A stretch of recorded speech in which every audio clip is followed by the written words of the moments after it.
Welcome to the world of Mark's Money Mind, coming to you from the Rocky Mountain town of Crested Butte, Colorado. I am your host, Mark Troutman, CFP. This educational, personal finance show combines money lessons, timely topics, personal stories, and community wisdom to help listeners and viewers master their finances to enjoy a stress-free life of financial freedom.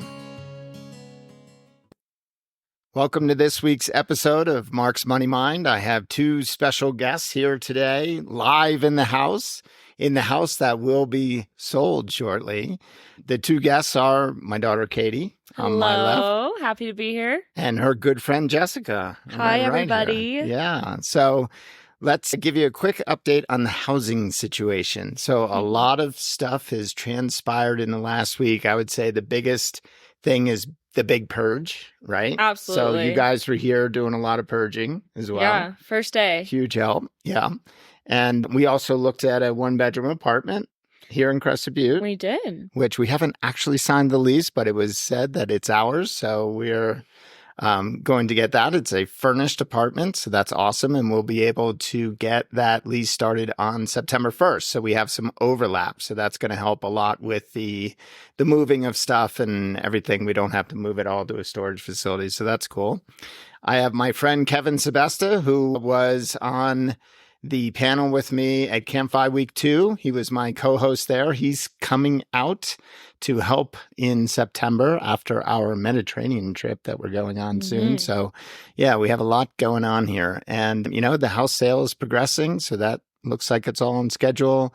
And what else? Oh, yeah, there was a property that came up in Longmont that looks very intriguing. And hopefully that's going to work out. It's in kind of the Phi Central space. So that's very exciting. Super. So anyway, yeah, awesome. Oh, and you picked me up the other day in Longmont. I saw. So yeah, that was cool. So Jessica was coming to here.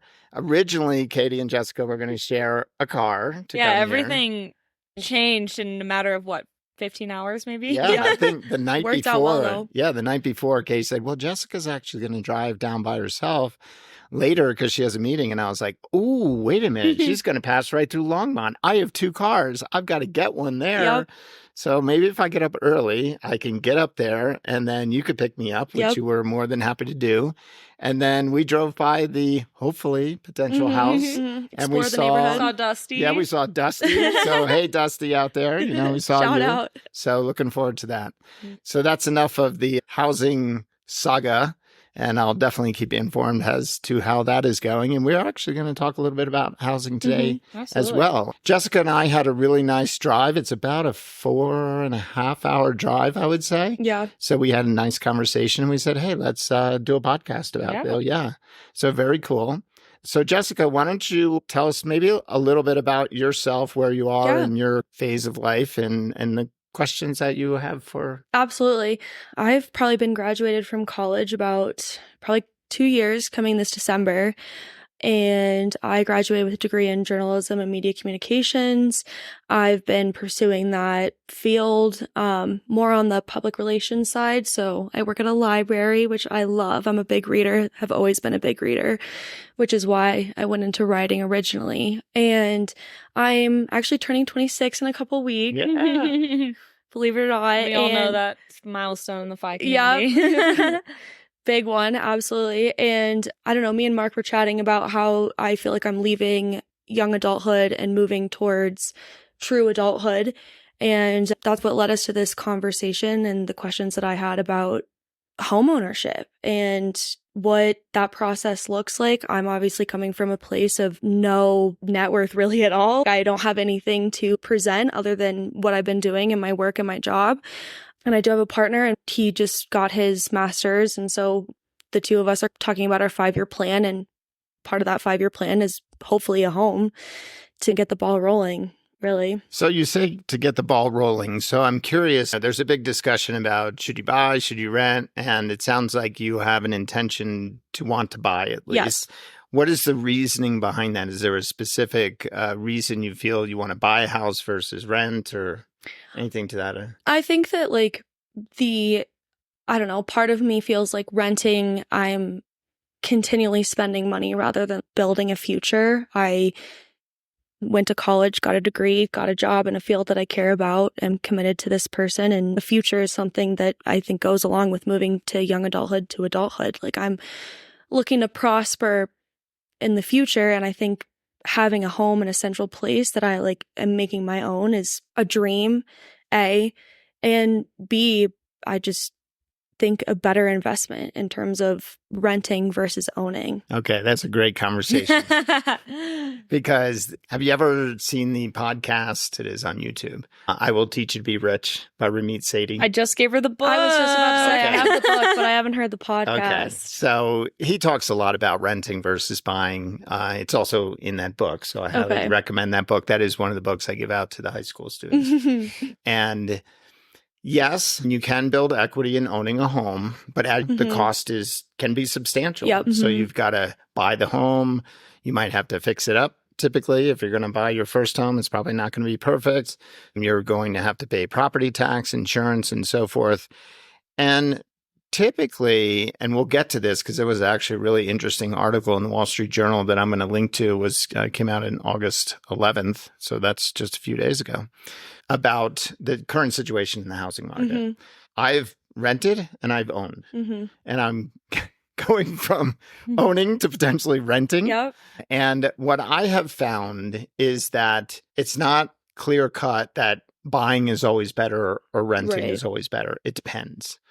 And in many cases, renting can be much more financially savvy than owning, provided that you're putting the extra cash that you would have been spending on a house into investments or something like that. So I wouldn't say that you have to buy from a financial perspective, but a lot of people like to buy because there's a sense of pride, there's a sense of ownership. Right. You can do what you want to the house. Your mortgage, provided that you get like a 30-year fixed rate loan, the mortgage is not going to change. The principal and interest payment, the taxes will continue to go up and the insurance will continue to go up. But at least you can lock in kind of that mortgage payment. Right. I think, like, when do you make like the choice? Because obviously I'm moving into a place where that choice is opening up, that door is opening up. And if it's a possibility, when do you kind of like, when does one outweigh the other? Yeah. When do you it kind of makes more sense to do one versus the other? Right. And I think obviously there's more to that. It's not black and white, but I do think that there is, like you said, a sense of moving forward in the stages of your life where you do choose to own. And how do you read even the market? How do you even start the process of looking, if you will? I mean, yeah. So first, I'd just like to, I like the conversation to start off with.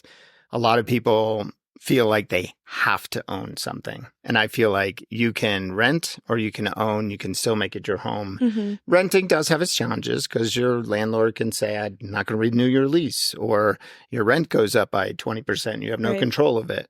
And you can't always. Too. Yeah, you can't always. I'm just saying there's pros and cons to everything, right? Entirely. There's definitely pros and cons. But I would say the key thing to think about is being well-versed in wherever you're buying. Right. So I would say that the thing I like to do is go on like Realtor.com and really understand the market. So right now I'm looking in Longmont, for example. I am in that, and there's other sites too. I just use Realtor.com. You could use Zillow. You could use, I think, Redfin is another one.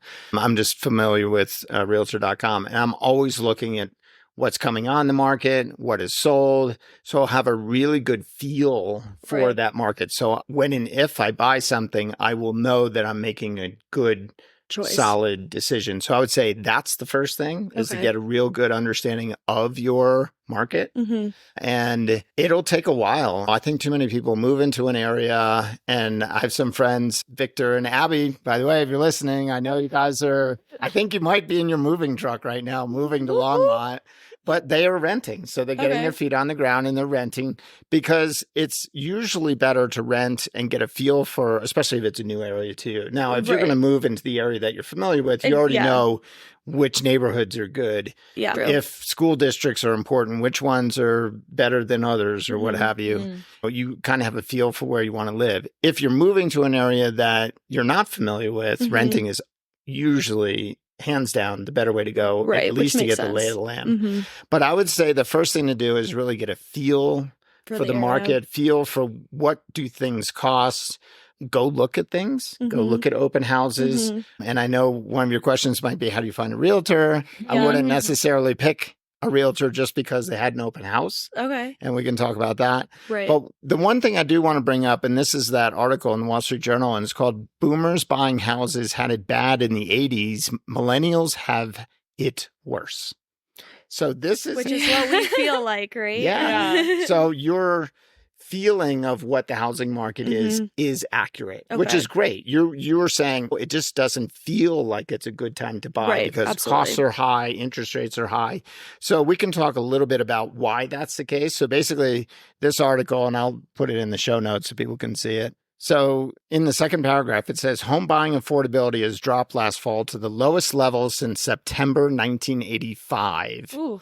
And it fell near that level again in June. And then they go on to talk about what happened in 1985 to today. Now, in the 80s, there was very high inflation, so interest rates were really high. Okay. Today, everyone is looking at interest rates saying, oh my God, they're so much higher than they were. Right. But the reality is they're still lower than they have been on average over many decades. All So right. while it seems like rates are high, they are only high because you're looking at it, not you, but you as in a Absolutely. general you, Absolutely. are looking at it relative to what they were a few years ago, coming Okay. out of the financial, crisis, where the Fed lowered rates so low that mortgage rates were in the 2 and 3%. That was an anomaly. That is not normal. Okay. Where we are today, and rates did go up to a little over 7%. They're down now to about 6.5%. That's pretty much normal. But the problem is that housing prices, and it's mentioned in this article, and I can't find it exactly right here by just looking at the screen, but it said since 2019, housing prices have increased 50%. And please check me on that, read the article, but I believe that's exactly what it said. So what we're having housing prices have gone up and interest rates have come up as well. That reduces affordability. Right. Absolutely. So that's really where we are now. So it might be like, well, maybe now's not the best time to buy, but that's okay. Take your time, find the right property, make sure it fits within your budget. That's the key thing, because I see too many people that are younger stretch because the realtor will say, you can afford this. Actually, I did talk to a banker recently, and they were saying that debt to income, meaning how much you could borrow on your property, can be as high as almost 50% today. That's ludicrous. And that's on gross income, which basically means that you're going to live in your house and you're not going to do anything else. Right. But the lender would say, you can do it. Okay. But yeah. you should say, that's insane. I'm not gonna do technically, that, yes, right? but that can't grow over time. I don't want to be there, right? Right. Like the Exactly. goal is to choose to make this choice as a choice for the future, for that prosperous future. And that doesn't necessarily mean like monetary wise, but just like we've growth talked about within the own home. Absolutely. Like, update the furnace or anything like that. And if you're taking at this sole level at this 50%, you're not going to be able to put anything into the home. Right. Well, and a lot of people will stretch to the point where they've scraped every dollar they have for the down payment and they buy the house and then they're like, oh my God, I don't have any furniture. Yeah. Or, oh my God, the furnace broke. Right. Or I have to What do I do fix the next? roof. Well, now I can just like put in my work request that my stove's not working Well, right. and that's what you did the other day with your microwave, right? You're like, Jessica broke my microwave, by the way. I hope everybody's taking note of that. I broke it. But for the benefit. Kind of. It was It was on its last phone, life. You called landlord, brand new microwave. Well, she was still there taking care of the house. Like I was at home and was able to call them and say, hey, please, I need a new microwave. So that's one of the advantages. Now, in our conversations previously, you talked about, are there other ways to get a house and kind of house hack in a way, right? Yes, so absolutely. There are ways, and there's a great book. It's called Set for Life by Scott Trench. I'll put that in the show notes as well. I have yet to read the book, but I know the gist of the book. Okay. And it is on my reading list. And Scott, I'm going to read it on the plane on the way to Athens. We're going in a couple of weeks, and that is the top book on my reading list. So maybe we can read it together on the plane. Yeah, that would be great. Yeah. And Scott gave you a copy and it's signed and everything. Yeah, so he brought me a really nice. Read the book. I know. Well, it's up. It's literally upstairs right now. I promise. Right. It's the next thing to read. And I get the Spark Notes once you guys are done reading. No, we'll right? give you a No, copy. you have to read the whole thing. We'll get you a copy. I'm kidding. No problem. We'll get you a copy. Anyway, No so cheat codes here, Jessica. but he talks a lot about being able to buy your first home, how you can do it, house hacking. And you had mentioned maybe getting a roommate. That is one of the best ways to kind of get into your first home. Yeah. Because typically when you first start working, you're not making your maximum pay. Yes, right? Which is where I'm at right now. And we were chatting about this. Like, obviously, I'm in an entry-level position, and I've put in work to see this career out. But it does feel like everything is a stretch. And that, I guess, this touches back on something I wanted to bring up a little earlier.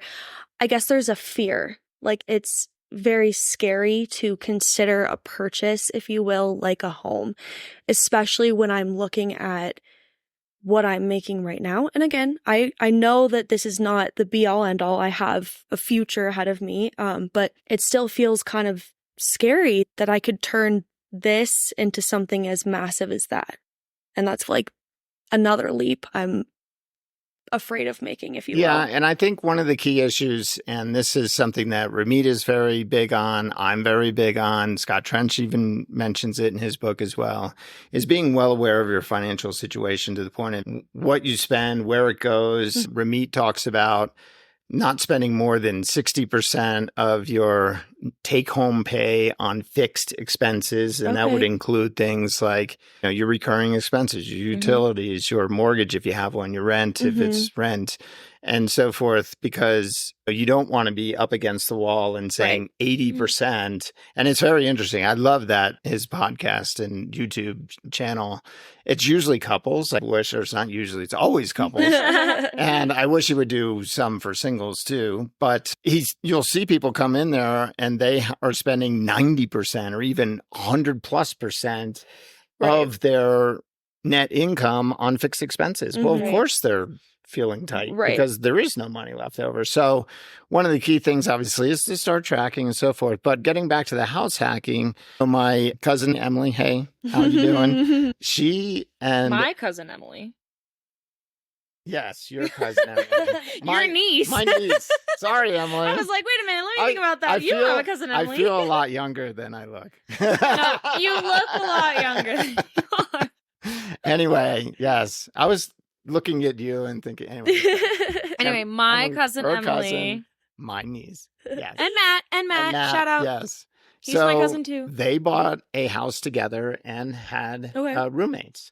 And that enabled them, roommates, and that enabled them to, it reduces the cost or the total cost of the purchase, right? So if you're willing as a young couple to take in a roommate that hopefully you like a lot and get along with, it can help you get into that house at a lower overall cost and jumpstart the situation. Then down the road, once, if you're making more income or the mortgage, which is static and your income goes up, feels like it's more manageable, you can say, you know what? We don't need the roommate anymore. True. So that is certainly one way to do it. And this might be like a weird question, but how would that look legally? If you had somebody, would you be like a landlord? Yeah, technically you're the landlord. You do need to report the income on your tax return and everything. There is an appropriate way to do that. For your own protection, it'd be good to get some sort of you something in writing. You want to have a lease, of course. And everything. But that is, it's basically you're a landlord. You're just renting out instead of your whole home. You're just renting out a portion of your home. Right, which is where we see ourselves, and I don't think we have a problem with that. I always tell Katie, I'm like, if this is the brokest I'm ever going to be, it's really not that bad. I have something going, something figured out at least. And I do feel that confidence and comfort. It is just, for me personally, I have never made a massive purchase before, and I've never even bought a car. So I can't imagine spending more than $10,000 on it. Maybe more like $5,000. Buy like an $8 coffee this morning. Like that's the whole point of transitioning, and that's where 25 to 26 is such a massive transition age.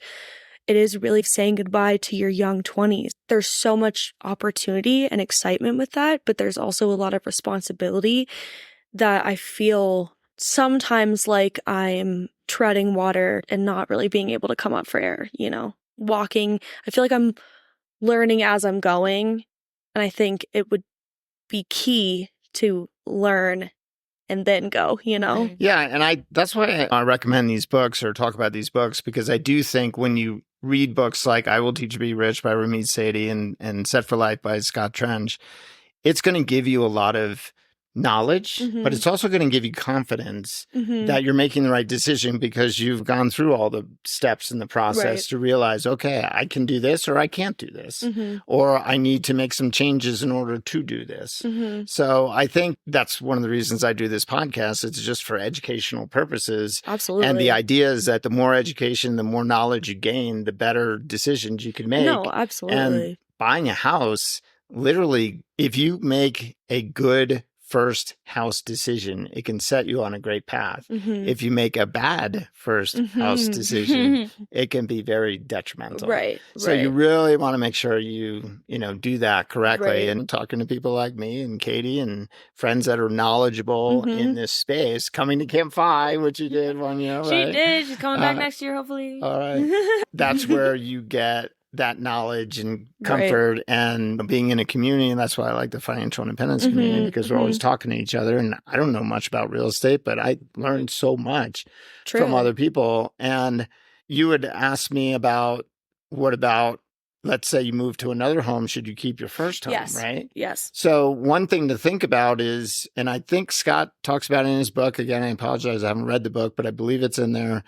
talking about looking at, and I know Mindy and Scott wrote a book, and Mindy, I'm sorry, I forgot the name of your book. I think it's your first home purchase or something like that. I'll put a link in the show notes, and I just don't recall the title, but they talk about buying your first home. Okay. So that would be an excellent book to read. Mhm. But basically, they talk about it from the standpoint of, yes, look at it from the standpoint of it being your home, look at it from the standpoint of it as a potential house hack. Okay. Because then in that case, maybe you want the bathroom situation to be different. You don't want a 3-bedroom, 1-bath house. Right. if No, you're gonna that's have a really, roommate, really good right? But you're point. happy to manage that if you can also have a different space that accommodates your needs better. Yeah, absolutely. And maybe the space is a little bit more private. All the bedrooms are right next to each other. One is maybe in a different part of the house. So that's another thing. And then the third is looking at it is, well, what if down the road I wanted to rent this house? How does this house work out as a potential rental? So kind of having 3 options. Can it be a house hack? Can it be our own home? Can it be a rental? And if it can meet all 3, that would be great. And again, I will put the book in the show notes, because that one just popped into my head. I think I mentioned it to Jessie Rose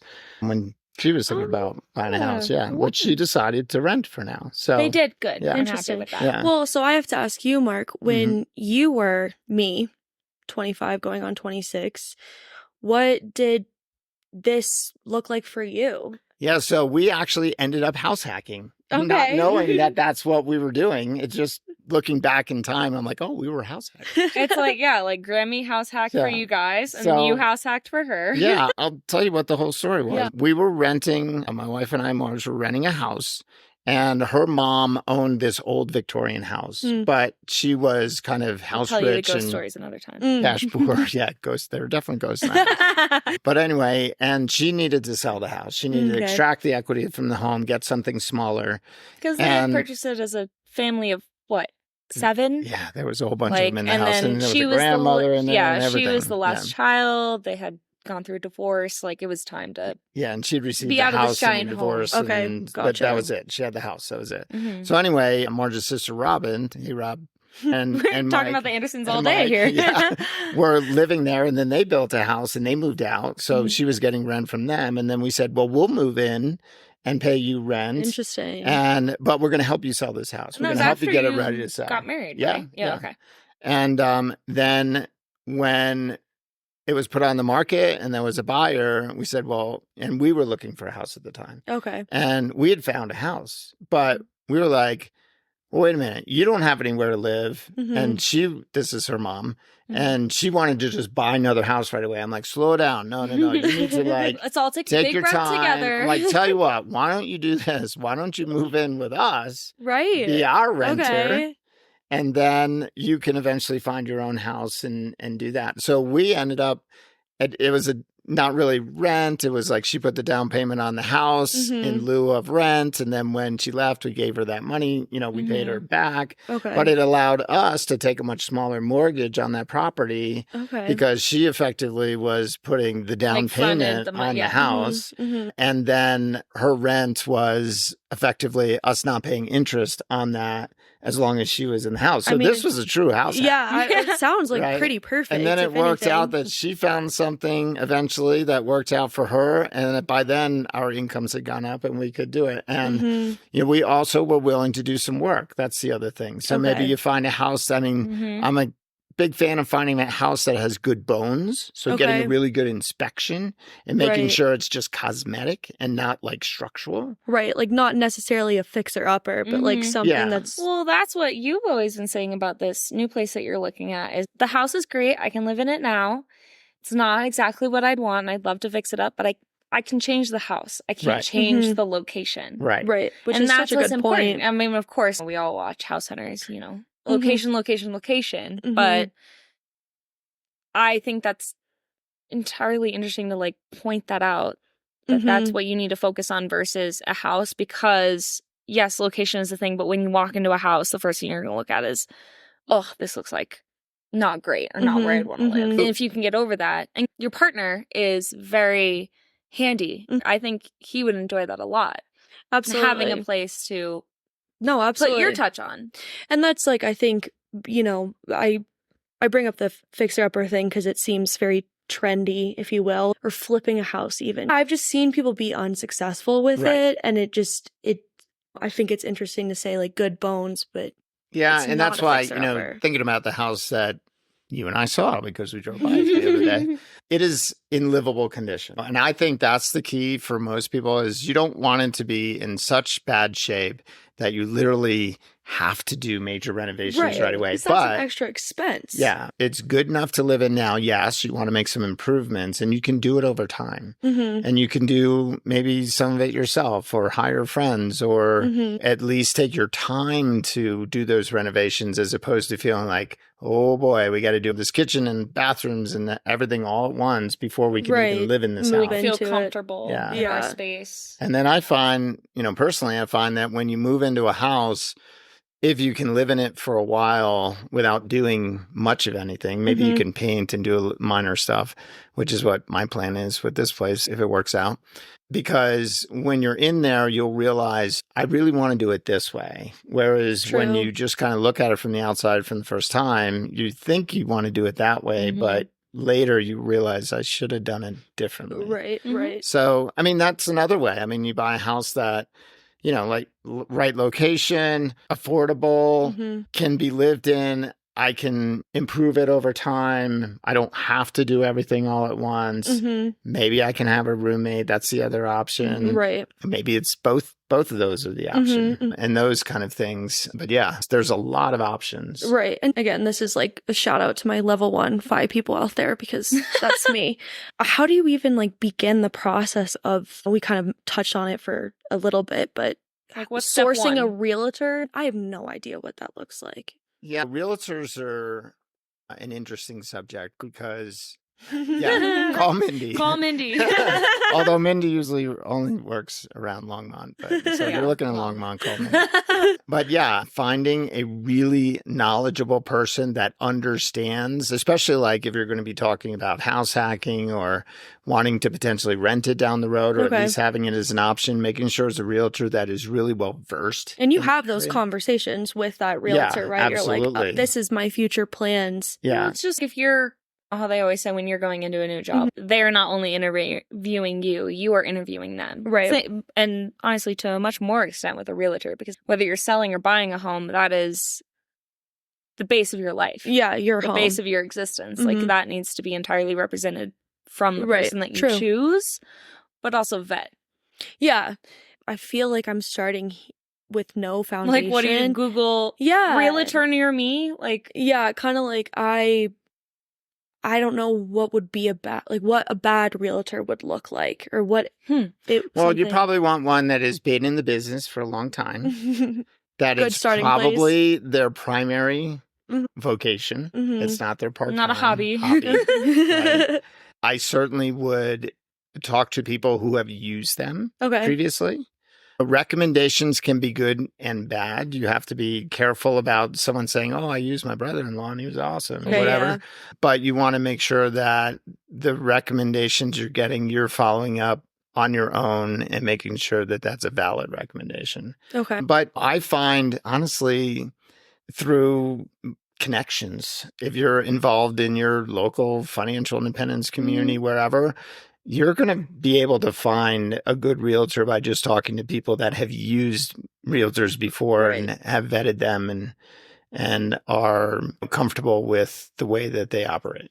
Yeah, like have been successful with said person. But definitely don't just go to an open house and the realtor's there and they're going to be like, because they're typically a lot of realtors at open houses are hoping to get people to walk in that don't have a realtor, and they're like, let me be your realtor. Right, and they're salesmen too, so they do have that ability to kind of swindle you, if you will, which I think for people who feel a little, drowning a little bit are able to be swindled, Yeah, and I know Mindy quite well. She's in Longmont, and I would be happy to talk to her and say, if you're looking in Fort Collins, who was a good realtor in Fort Collins? That's not too far away. Not at all. She would be like, I know I got you. The perfect, here are 3 people to contact.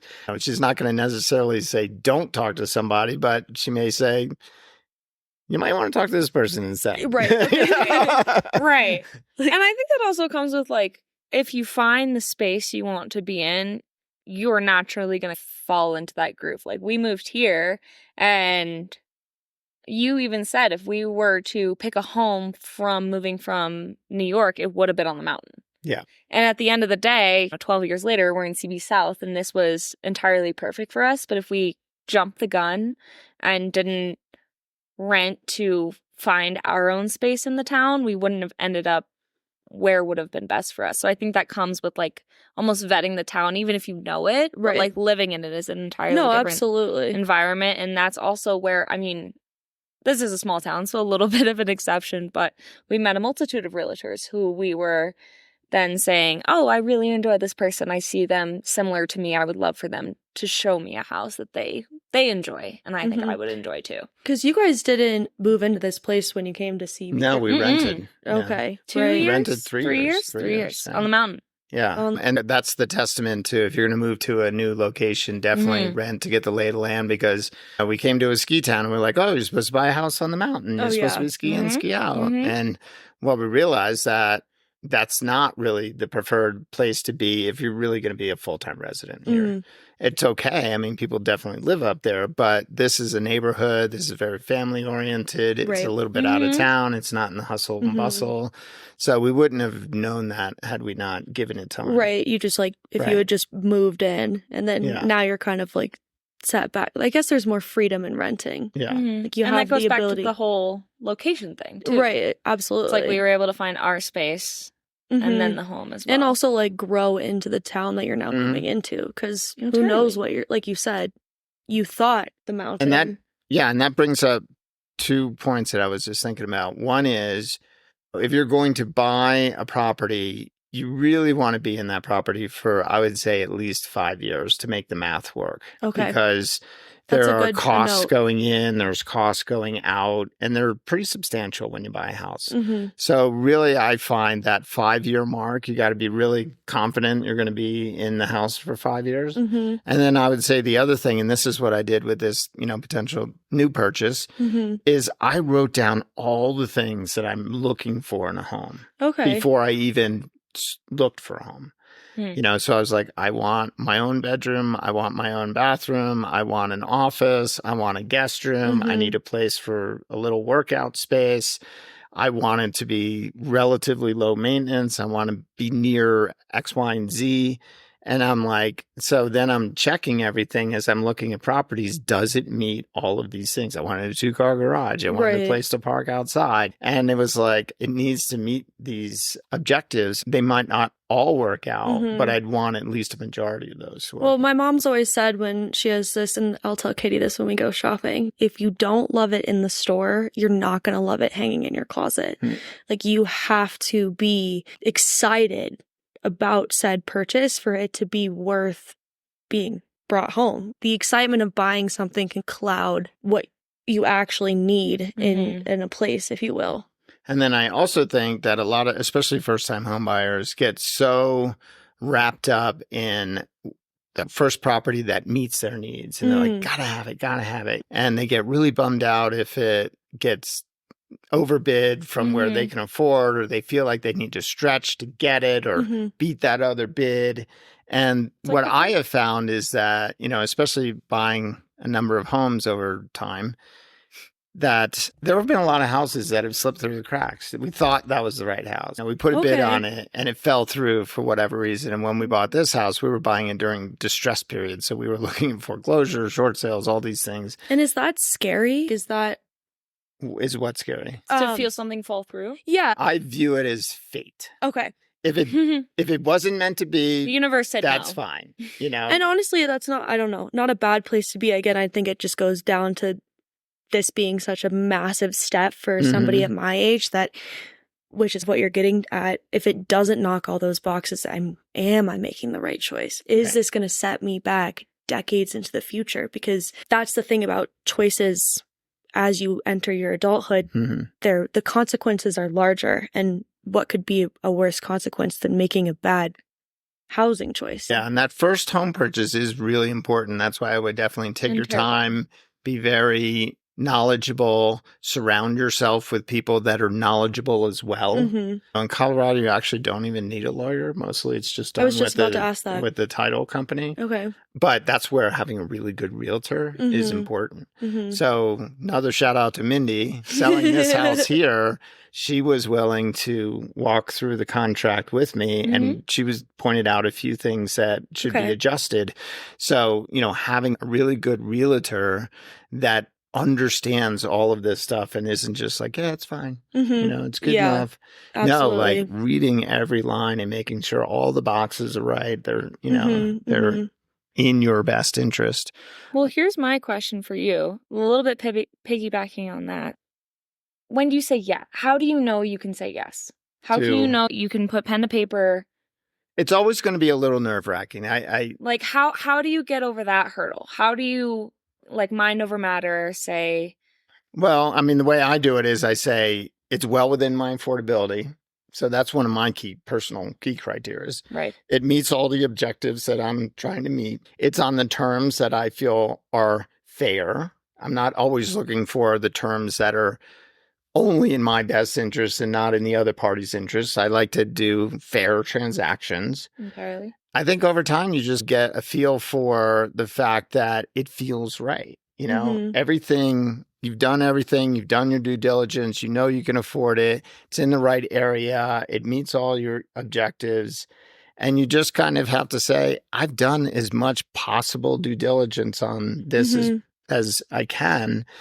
And yes, you can overanalyze. You could go down the rabbit hole of, well, what about this? What about this? At some point, you need to say, you're 90% of the way there, which is probably the closest you're going to get. You're never going to get 100%. Right. Otherwise, the deal's never going to happen. Right. So, and I think that's like part of this conversation that I'm learning from is that there's nothing wrong with a little bit of fear and insecurity. Yeah, in this especially process. your first time home.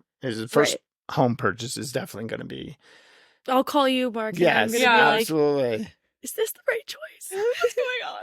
And trust me, all the cousins have done that too. The cousins have done that. You will not be the first.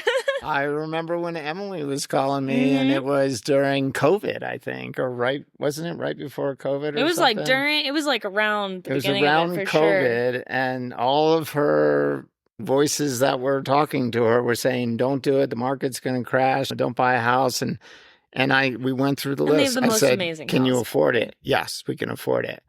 And she had told me about having a renter that would make it even more affordable. And they were looking for a house on a lake. And I said, a lot of criteria. How many houses have you even found on a lake? And she's like the 2-car garage for Matt. You know, and I was like, don't worry about all these talking heads about the market's going to crash or anything. And in fact, it just continued to go up. Yeah. So But yeah, she was nervous, and we just went through kind of a checklist, and having somebody who is unbiased, like it didn't matter to me whether she bought the house or not. Yeah, that's a good point. And I was just saying, well, let's go through everything. It was and more- if it all works out, then you have your answer.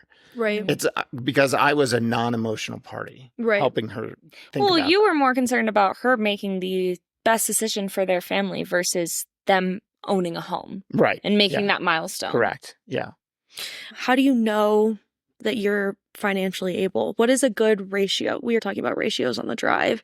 How much of a loan is too much? Like, when do you cut that line off? Well, I do like Ramit's approach to the 60% of fixed costs, and it depends because the mortgage isn't the only cost, right? So you have to look at the That's the taxes and the baseline. insurance, and then maybe there's other areas that, like if you drive used cars versus buying new cars, well, that's going to create more space for other things like a house, for example. But if new cars are important to you, then that means you're probably not going to be able to afford as nice of a house, for example. Or if you're a big travel and don't travel hack, then and that could cost a lot of money too. So it all depends on where your priorities are. Right. But yeah, I would just say you don't want to be in a situation where you're stretching too much. And I do like Ramit's approach to like that 60% of net income being your fixed cost. Now, he will also say there are areas of the country where that just doesn't work. Okay. Like New York City, San Francisco, places like that, right? But in those places, maybe they don't have a car, and so maybe they can afford a little bit more, They supplement in other ways. And also, typically, and this is just having watched his podcast or YouTube channel quite a bit, he will say, in some cases, a younger person may have to push that a little bit, because it's just not feasible that they're going to be able to stick within the 60%, but their income has the potential to grow, and potentially there are ways to increase the income. So, he will look at it from that perspective as well. Are there areas that you can increase your income? Certainly taking a renter is increasing your income. So it is kind of like example. A gray area, if it's you will. a balancing act. Yeah, really is absolutely. what it is. There's no right ratio.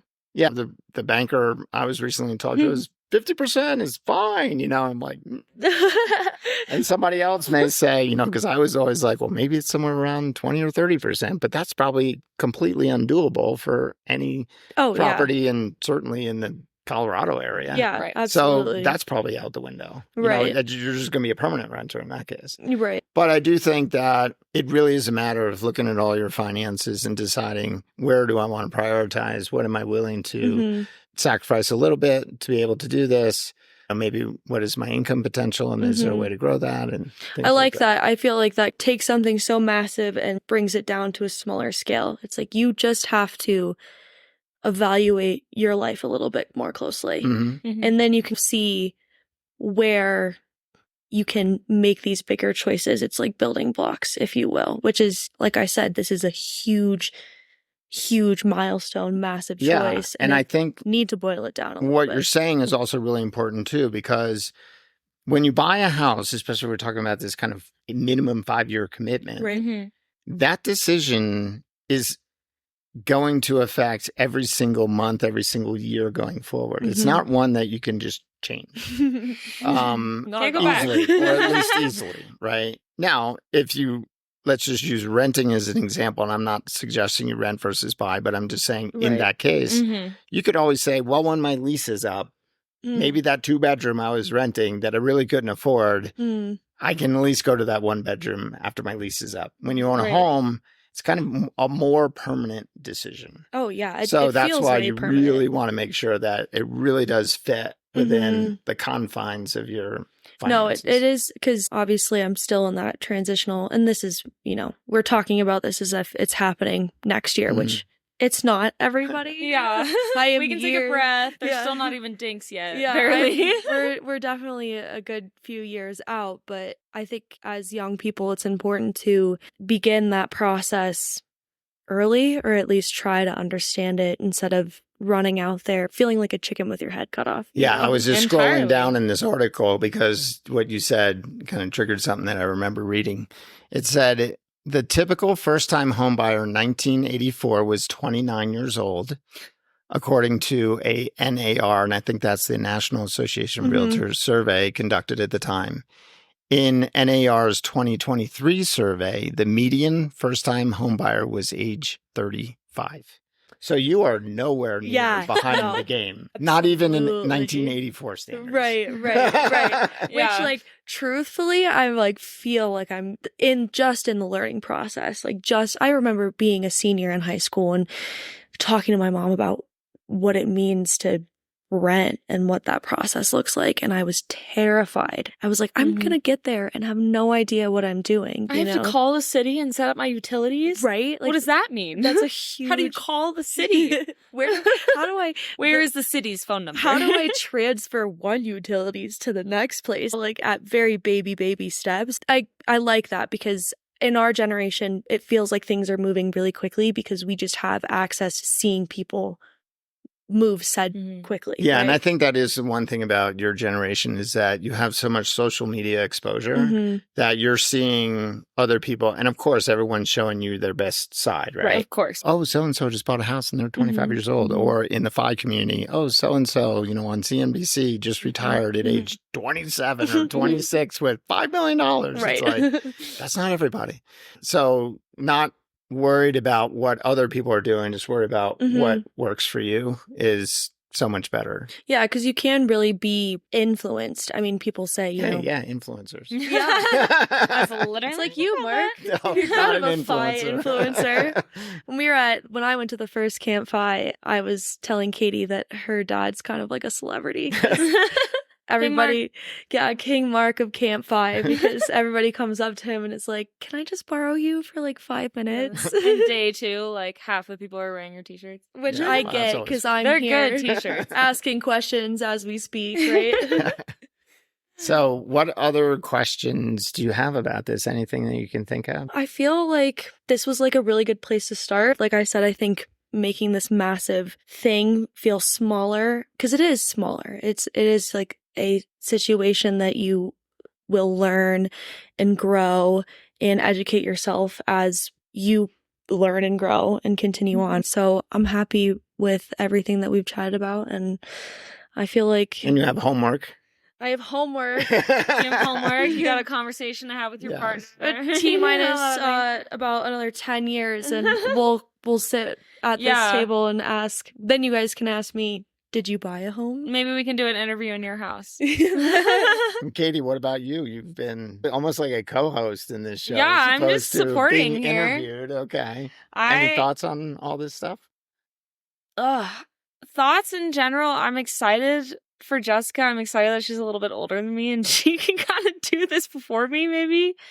But no, I mean, I honestly find myself interested more in renting at this point, just to get a lay of the land, find a place. I know that you and your partner have figured out that you want to be maybe farther out from society than most people. Yeah, he is a mountain boy through and through. He wants goats and chickens. Well, you're in the right place. Yeah, right. Maybe from a aesthetic standpoint, but not from an economic standpoint. It's a little pricey here. Right. So I definitely find a lot of interest in the renting aspect to kind of try out a lot of things. I don't know if house hacking's there for me, but I don't know. Jessica's always joking about how she's going to be in my basement sometime, so maybe I'll charge her rent at some point.